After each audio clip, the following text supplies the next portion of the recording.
Spider-Man vs. Daredevil court is now in session. Two men who protect the same city. One became extraordinary by accident. The other was destroyed by tragedy and rebuilt himself into something darkness fears. Tonight, we decide who stands taller. 7 rounds, no mercy, 1 verdict. Court is in session. Round 1. Raw strength and power.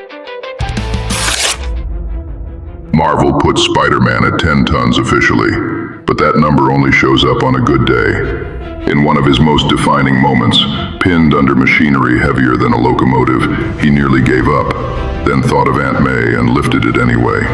Not because he could, because he couldn't afford not to.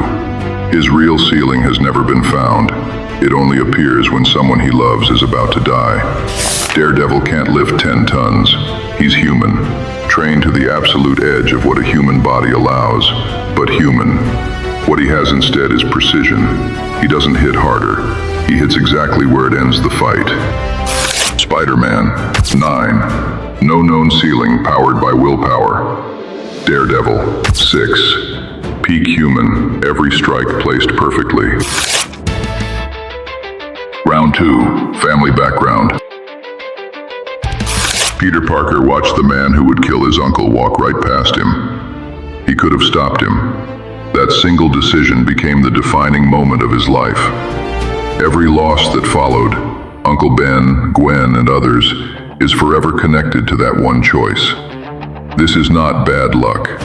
This is a boy who knows exactly what he did wrong. Matt Murdock lost his sight at 9 years old. He lost his father at 16.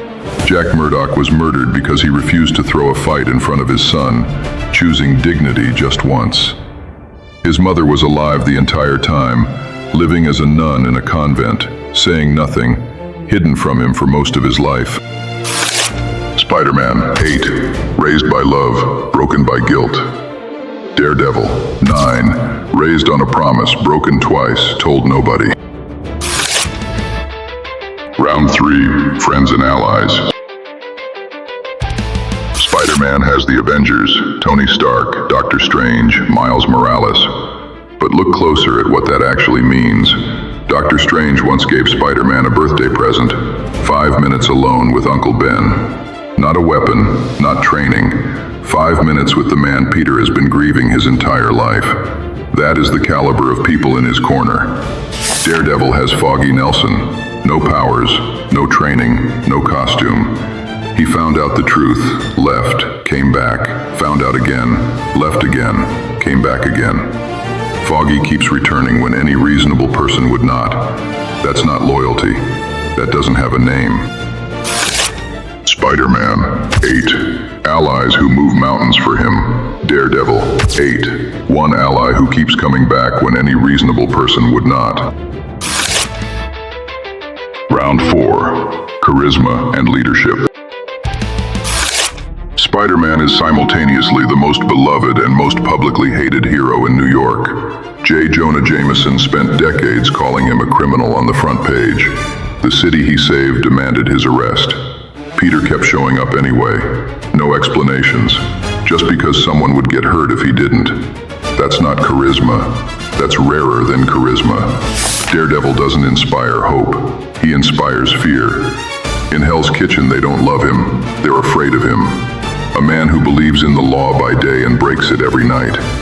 He knows the war can't be won, keeps fighting anyway. That's not charm. It's something darker and more honest. Spider-Man, 9. Integrity without an audience. Daredevil, 8. Darkness without apology. Round 5, strength of enemies. Spider-Man's rogues gallery is considered one of the best in Marvel. Green Goblin killed Gwen Stacy and knew Peter's identity. Dr. Octopus once took over Peter's body. Venom bypasses spider sense because the symbiote was bonded to Peter first. Every villain is a dark mirror, genius gone wrong. Daredevil's main enemy is Wilson Fisk, the Kingpin. No costume, no powers, just money, patience, intelligence, and control over the city's criminal underworld. Fisk destroyed Matt's career, exposed his identity, and dismantled his relationships and sanity through the system itself. The most terrifying villain in his world is a man in a suit. Spider-Man 9. Enemies as tragic reflections of himself. Daredevil 9. One enemy who doesn't fight and still wins. Round 6. Cultural impact. Spider-Man is Marvel's flagship character, full stop. Created in 1962 by Stan Lee and Steve Ditko as the first superhero teenager with real problems, rent, heartbreak, a job he hated. Into the Spider-Verse won the Academy Award for Best Animated Feature in 2019. Critics still argue whether it's the greatest superhero film ever made. Daredevil hit later, and differently. Frank Miller's run in the 80s changed what superhero comics were allowed to be. The Netflix series in 2015 is still ranked among the finest superhero television ever made.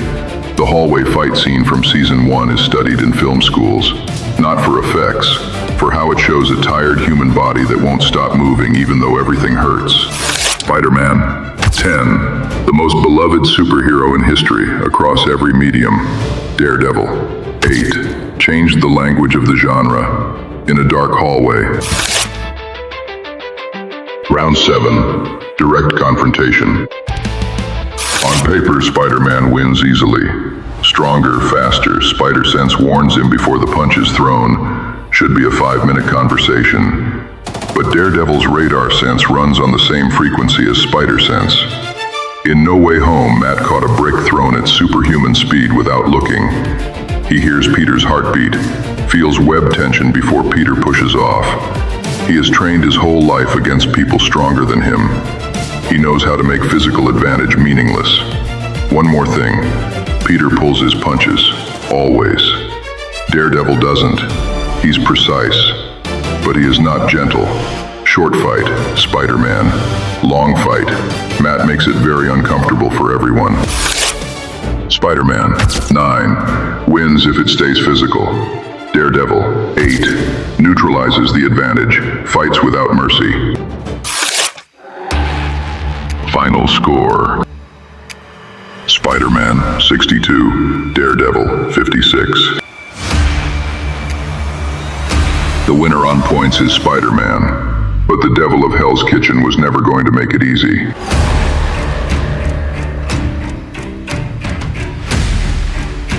Court is adjourned.